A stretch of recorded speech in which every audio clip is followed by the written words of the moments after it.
बिस्मिल्लाहिर्रहमानिर्रहीम, अस्सलाम वालेकुम। आज के लेक्चर में हम तफसील से डिस्कस करेंगे कि आखिर एटम्स केमिकल बॉन्ड्स क्यों बनाते हैं। तो इस दुनिया का, इस कायनात का असूल है that everything in this world tends to become more stable. इस कायनात की हर चीज स्टेबल होना चाहती है। मिसाल के तौर पर अगर एक इंसान भूखा है, उसे भूख लगी है, तो वो चाहेगा कि मुझे खाना मिल जाए ताकि वो स्टेबल हो जाए।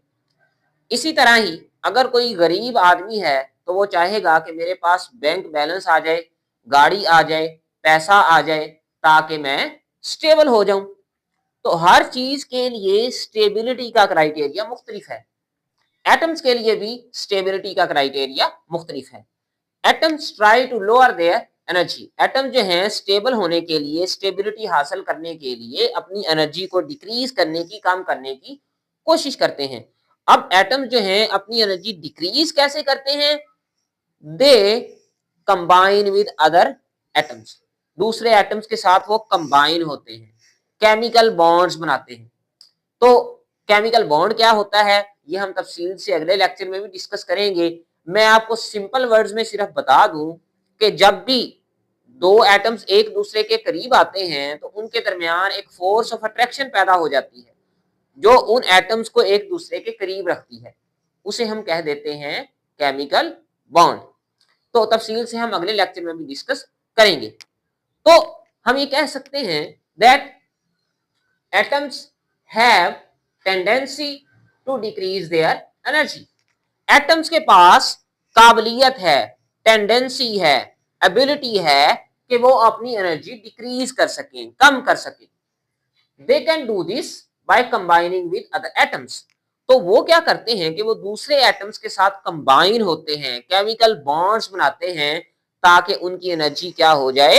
डिक्रीज हो जाए। It is a natural phenomena. जैसा कि मैंने आपको पहले ही बताया, ये नेचर का असूल है कि हर चीज स्टेबिलिटी हासिल करना चाहती है। तो ये नेचुरल फिनोमिना है, नेचुरल प्रोसेस है, because it increases the stability of atoms. इससे एटम्स की जो स्टेबिलिटी है वो बढ़ जाती है। अब नेक्स्ट क्वेश्चन जो हमारे जहन में आता है वो ये है, how do atoms succeed in lowering their energy. कि एटम जो है वो कैसे अपनी एनर्जी कम करने में कामयाब हो जाते हैं।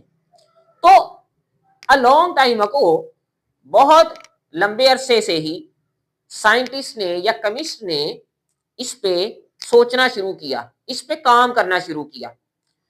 इसका जवाब उन्हें तब मिला जब नोबल गैसेस डिस्कवर हुई। Noble gases helium, neon, argon, krypton, xenon वगैरह। तो साइंटिस्ट ने ये देखा कि ये जो आपके पास नोबल गैसेस हैं ये तो रिएक्ट ही नहीं करती या बहुत ही कम रिएक्ट करती हैं, ये बहुत ही स्टेबल हैं नेचर के अंदर, केमिकल बॉन्ड्स ही नहीं बनाती। तो आखिर ऐसा क्या है नोबल गैसेस के पास कि वो केमिकल बॉन्ड्स नहीं बनाती? तो फिर उसके बाद साइंटिस्ट ने ये डिस्कवर किया कि जो आपके पास नोबल गैसेस हैं उनके वैलेंस शेल में, आखिरी शेल में या तो 2 इलेक्ट्रॉन होते हैं या उनके आखिरी शेल में 8 इलेक्ट्रॉन होते हैं। तो वैलेंस शेल में 2 इलेक्ट्रॉन का होना या 8 इलेक्ट्रॉन का होना स्टेबिलिटी का साइन है। तो साइंटिस्ट ने ये कहा कि एटम्स भी यही काम करते हैं। एटम्स भी ये चाहते हैं कि उनकी इलेक्ट्रॉनिक कन्फिग्रेशन, उनके वैलेंस शेल में इलेक्ट्रॉन्स की तादाद जो है वो नोबल गैसेस जितनी हो जाए ताकि वो भी स्टेबल हो जाए। तो हम कह सकते हैं that atoms lower their energy by gaining electronic configuration of noble gases. Atom जो हैं अपनी एनर्जी को कैसे कम करते हैं? वो अपनी इलेक्ट्रॉनिक जो कन्फिग्रेशन है वो नोबल गैसेस जैसी कर लेते हैं। नोबल गैसेस जैसी कैसे कर लेते हैं? नोबल गैसेस के वैलेंस शेल में कितने इलेक्ट्रॉन होते हैं? या तो 2 इलेक्ट्रॉन होते हैं या 8 इलेक्ट्रॉन होते हैं। हीलियम के केस में 2 इलेक्ट्रॉन होते हैं, बाकी सब नोबल गैसेस के केस में 8 इलेक्ट्रॉन होते हैं। अब यहाँ पे एक और वर्ड आया है, इलेक्ट्रॉनिक कन्फिग्रेशन। कन्फिग्रेशन हम कह सकते हैं डिस्ट्रीब्यूशन या अरेंजमेंट इलेक्ट्रॉनिक इलेक्ट्रॉन्स की। लास्ट लेक्चर में हमने डिस्कस किया था कि एक एटम जो है इसके सेंटर में आपके पास इस तरह से न्यूक्लियस है और साइडों पे ऐसे शेल्स और सब शेल्स बने हुए हैं। और हमने ये भी देखा था कि जो पहला शेल है उसके अंदर 2 इलेक्ट्रॉन आ सकते हैं, दूसरे के अंदर 8 इलेक्ट्रॉन आ सकते हैं, इसी तरह तीसरे के अंदर 18 और चौथे के अंदर 32। तो ये जो इलेक्ट्रॉन्स की डिस्ट्रीब्यूशन है शेल्स के अंदर और सब शेल्स के अंदर अराउंड द न्यूक्लियस, इस डिस्ट्रीब्यूशन को, इस अरेंजमेंट को हम कह देते हैं इलेक्ट्रॉनिक कन्फिग्रेशन। तो इलेक्ट्रॉनिक कन्फिग्रेशन की डेफिनेशन हम यूं भी कर सकते हैं, the distribution of electrons, the arrangement of electrons around the nucleus in shells and subshells according to increasing energy is called electronic configuration। तो इलेक्ट्रॉन्स की जो डिस्ट्रीब्यूशन है अराउंड द न्यूक्लियस, तो उसे हम इलेक्ट्रॉनिक कन्फिग्रेशन कहते हैं। तो एटम्स चाहते हैं कि उनकी जो इलेक्ट्रॉनिक कन्फिग्रेशन है, उनके जो वैलेंस शेल के अंदर इलेक्ट्रॉन्स हैं वो नोबल गैसेस जितने हो जाएं। आखिरी शेल में नोबल गैसेस के मैंने बताया कि या तो 2 इलेक्ट्रॉन होते हैं आपके पास या 8 इलेक्ट्रॉन होते हैं। Next point is noble gases are stable due to the presence of 2 electrons in helium and 8 electrons in rest of the noble gases। तो नोबल गैसेस क्यों स्टेबल हैं? जैसा कि मैंने अभी बताया, क्योंकि इनके पास जो हीलियम गैस है उसके पास वैलेंस शेल में 2 इलेक्ट्रॉन होते हैं, आखिरी शेल में 2 इलेक्ट्रॉन होते हैं, जबकि जो rest of the noble gases हैं, यानी कि जो बाकी नोबल गैसेस हैं हीलियम के अलावा, नियोन है, आर्गोन है, क्रिप्टॉन है, जीनोन है, रेडोन वगैरह, उनके पास 8 इलेक्ट्रॉन है आउटर मोस्ट शेल में। तो यहां से एक प्रिंसिपल बना लिया साइंटिस्ट ने क्या प्रिंसिपल बनाया कि जब भी वैलेंस शेल में 2 इलेक्ट्रॉन होंगे या वैलेंस शेल में 8 इलेक्ट्रॉन होंगे, so it is a sign of stability. ये स्टेबिलिटी का साइन है। तो प्रिंसिपल क्या बना? हैविंग 2 इलेक्ट्रॉन्स, 2 इलेक्ट्रॉन्स का मतलब है डुप्लेट रूल। ठीक है, वैलेंस शेल में 2 इलेक्ट्रॉन का होना क्या कहलाता है? Duplet rule. और 8 electrons in the outermost shell, तो वैलेंस शेल में या आउटर मोस्ट शेल में 8 इलेक्ट्रॉन का होना क्या कहलाता है? Octet rule. तो जब भी एटम्स डुप्लेट रूल को फॉलो करेंगे या ऑक्टेट रूल को फॉलो करेंगे, या उनके वैलेंस शेल में 2 इलेक्ट्रॉन होंगे या उनके वैलेंस शेल में 8 इलेक्ट्रॉन होंगे, मीट स्टेबिलिटी। तो इसका मतलब है कि एटम्स ने क्या हासिल कर ली है? स्टेबिलिटी। तो ये तो हो गया कि हमने ये देख लिया कि एटम्स जो हैं वो स्टेबिलिटी कैसे हासिल करते हैं। वो अपनी इलेक्ट्रॉनिक कन्फिग्रेशन नोबल गैसेस जैसी करना चाहते हैं, और जब उनकी इलेक्ट्रॉनिक कन्फिग्रेशन नोबल गैसेस जैसी हो जाती है, दे अटेन स्टेबिलिटी। अब यहां पर साइंटिस्ट ने एक और असूल बनाया, एक और प्रिंसिपल बनाया, और वो क्या था? Atoms form bonds. एटम इस वजह से बॉन्ड्स बनाते हैं because they would like to lower their energy. और जैसा कि मैंने लेक्चर के स्टार्ट में भी बताया कि एटम्स चाहते हैं कि उनकी एनर्जी क्या हो जाए?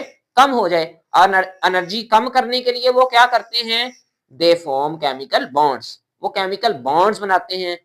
और वो केमिकल बॉन्ड्स कैसे बनाते हैं? बाय कंप्लीटिंग देयर डुप्लेट और ऑक्टेट। वो अपना डुप्लेट कंप्लीट करते हैं, यानी कि उनके वैलेंस शेल में या तो 2 इलेक्ट्रॉन आ जाएं, और ऑक्टेट या उनके वैलेंस शेल में 8 इलेक्ट्रॉन आ जाएं। फॉर एग्जांपल हमारे पास सोडियम है। सोडियम जो है, ये इसका न्यूक्लियस, ये इसका पहला शेल, दूसरा शेल और तीसरा शेल। पहले शेल में इसके 2 इलेक्ट्रॉन हैं, दूसरे शेल में 8 इलेक्ट्रॉन, तीसरे शेल में है सोडियम के पास 1 इलेक्ट्रॉन। अब इसके लिए 2 पॉसिबिलिटीज हैं, या तो सोडियम इस 1 इलेक्ट्रॉन को लूज कर दे, तो ये वाला शेल खत्म हो जाएगा, पीछे सेकंड शेल इसका आउटर मोस्ट शेल बन जाएगा और ये स्टेबल हो जाएगा, क्योंकि इसके वैलेंस शेल में 8 इलेक्ट्रॉन आ जाएंगे। दूसरी पॉसिबिलिटी ये है कि ये दूसरे एटम से 7 इलेक्ट्रॉन गेन कर ले, तो ये एक मुश्किल पॉसिबिलिटी है। तो इसी वजह से जो सोडियम है वो अपना आखिरी इलेक्ट्रॉन जो है, ये वाला इलेक्ट्रॉन ये लूज कर देता है। तो इस तरह ये वाला शेल मुकम्मल तौर पर खत्म हो जाता है और जो सोडियम है वो आपके पास सोडियम पॉजिटिव की फॉर्म में आ जाता है। इसी तरह ही अगर बात की जाए तो हमारे पास हाइड्रोजन है। हाइड्रोजन जो है इसके पास एक ही शेल है, तो यहां पर भी दो पॉसिबिलिटीज है। पहली पॉसिबिलिटी क्या है कि इसके पास एक इलेक्ट्रॉन मौजूद है वैलेंस शेल में। पहली पॉसिबिलिटी ये है कि ये इस इलेक्ट्रॉन को लूज कर दे तो इसका शेल खत्म हो जाएगा, तो ये अकेला H पॉजिटिव रह जाएगा, प्रोटॉन बन जाएगा। दूसरी पॉसिबिलिटी क्या है कि ये एक इलेक्ट्रॉन मजीद गेन कर ले तो ये आपके पास हाइड्राइड आयन बन जाएगा H नेगेटिव। ये भी नेचर में एग्जिस्ट करता है और ये भी नेचर में एग्जिस्ट करता है। इस केस में हाइड्रोजन डुप्लेट रूल को फॉलो कर रहा है, इसके वैलेंस शेल में 2 इलेक्ट्रॉन आ गए। इस केस में सोडियम जो है वो ऑक्टेट रूल को फॉलो कर रहा है, इसके वैलेंस शेल में 8 इलेक्ट्रॉन आ गए। अब इसी वजह से जो हमारे पास अल्कली और अल्कलाइन अर्थ मेटल्स हैं, यानी कि पीरियोडिक टेबल का जो ग्रुप 1 है और जो ग्रुप 2 है, उनके क्योंकि वैलेंस शेल में 1 या 2 इलेक्ट्रॉन होते हैं, तो वो क्या करते हैं, ज्यादा इलेक्ट्रॉन गेन करने की बजाय कम इलेक्ट्रॉन को लूज कर देते हैं। तो वो इलेक्ट्रोपॉजिटिव इन नेचर है, मतलब वो इलेक्ट्रॉन को लूज कर देते हैं। इलेक्ट्रोपॉजिटिव क्या होता है, इलेक्ट्रोनेगेटिव क्या होता है, ये सारी चीजें भी हम जो है वो अभी तो क्योंकि चैप्टर का स्टार्ट है, तो जब हम चैप्टर को मजीद पढ़ेंगे तो ये सारी चीजें भी हमें क्लियर हो जाएंगी। तो मैंने बताया कि जो अल्कली और अल्कलाइन अर्थ मेटल्स हैं वो क्या करते हैं, they try to lose their electrons, वो इलेक्ट्रॉन्स को लूज करते हैं टू बिकम स्टेबल, और वो इलेक्ट्रोपॉजिटिव इन नेचर है, उनके ऊपर पॉजिटिव चार्ज आ जाता है। और इसी तरह ही हमारे पास जो ग्रुप 15 से लेकर ग्रुप 17 है जो कि नॉन मेटल्स हैं, वो इलेक्ट्रोनेगेटिव इन नेचर होती हैं, वो इलेक्ट्रॉन्स को गेन करती हैं। तो अल्कली और अल्कलाइन अर्थ मेटल्स इलेक्ट्रॉन को लूज करते हैं, जबकि जो ग्रुप 15 से लेकर ग्रुप 17 तक एलिमेंट्स हैं वो इलेक्ट्रॉन को गेन करते हैं। दोनों आपस में केमिकल बॉन्ड्स बना लेते हैं। इसको हम नेक्स्ट लेक्चर में डिस्कस भी करेंगे कि इससे किस किस्म का बॉन्ड बनता है। अब हम अपने लास्ट पॉइंट की तरफ आते हैं। क्या ऑक्टेट रूल या क्या सारे के सारे एटम्स ऑक्टेट रूल को फॉलो करते हैं? तो शुरू में साइंटिस्ट ने ये अंदाजा लगाया कि ऑक्टेट रूल जो है वो बहुत ही इंपॉर्टेंट है स्टेबिलिटी को डिफाइन करने के लिए, या नेचर ऑफ बॉन्डिंग बताने के लिए, या नेचर ऑफ बॉन्डिंग को एक्सप्लेन करने के लिए ऑक्टेट रूल बहुत ही इंपॉर्टेंट है। लेकिन with the passage of time, जैसे जैसे इन्वेस्टिगेशन होती गई, तो साइंटिस्ट ने ये पता चलाया that it is not that important, ये इतना अहम नहीं है। क्यों? क्योंकि एटम जो हैं ऑक्टेट रूल को फॉलो तो करते हैं, लेकिन उसके बाद भी कुछ रूल्स हैं, जैसे 18 इलेक्ट्रॉन रूल है। कुछ एटम्स क्या करते हैं कि वो चाहते हैं कि उनके वैलेंस शेल में 18 इलेक्ट्रॉन आ जाएं।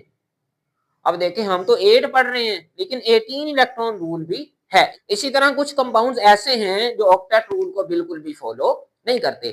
तो इसका मतलब ये है कि नेचर ऑफ बॉन्डिंग को मुकम्मल तौर पर आप ऑक्टेट रूल की बुनियाद पर एक्सप्लेन नहीं कर सकते, लेकिन इसकी बेस जो है वो यहीं से स्टार्ट हुई थी। So that was all about today's lecture.